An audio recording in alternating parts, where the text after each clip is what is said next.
Government के कुछ important नए डिसीजंस इंडिगो द्वारा क्रिएट किए गए क्राइसिस के बाद अगर आप इंडिया में फ्लाई करते हैं तो आपको ये पता होना चाहिए। आज भी एयरपोर्ट से फोटोज आ रही हैं किस तरह लोग इंडिगो से अभी भी परेशान हैं और कितने दिनों से ये चल रहा है वो फोटोज भी आपने देखी हैं। पर बात करनी है सोल्यूशन की, पेनल्टी की, फ्यूचर में ऐसा ना हो इसकी।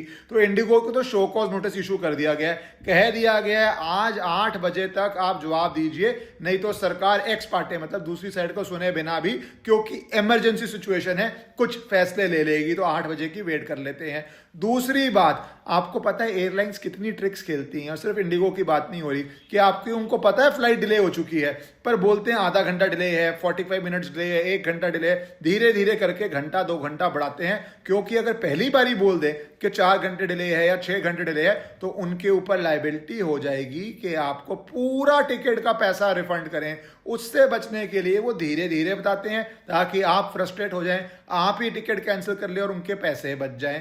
अब भारत सरकार एक तो इसके ऊपर पेनल्टी लगाने की बात कर रही है। मेरे हिसाब से एग्जाम्पलरी पेनल्टी होनी चाहिए जो असर पड़े, 1 करोड़ 2 करोड़ की नहीं होनी चाहिए, असर नहीं पड़ता है। दूसरी बात, भारत सरकार ने बहुत सारी स्पेशल ट्रेन चालू कर दी हैं। आपको पता है एक तरह से इंडिगो का डोमिनेंट पोजीशन है मार्केट में, 60% से ऊपर उनका शेयर है एविएशन के अंदर। तो उसका ये सब करना बहुत सारे लोगों को अफेक्ट करता है। ये भी सवाल होना चाहिए इस पे, क्या एविएशन सिर्फ 2-3 बड़े प्लेयर्स के हाथ में होना चाहिए या नए प्लेयर्स चाहिए, इवन इफ हमें उनको सपोर्ट करना पड़े।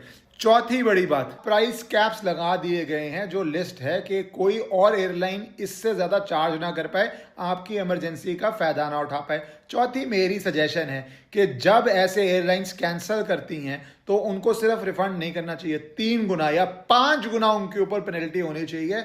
अगर उनके हाथ में कोई रीजन थे, कुछ कैटेगरी ऑफ रीजंस हैं जहां पे वो प्रिपेयर नहीं करते, उसकी वजह से फ्लाइट कैंसिलेशन होनी चाहिए। तभी जब जेब में चुभेगा तो ही आम आदमी की पीड़ा समझेंगे।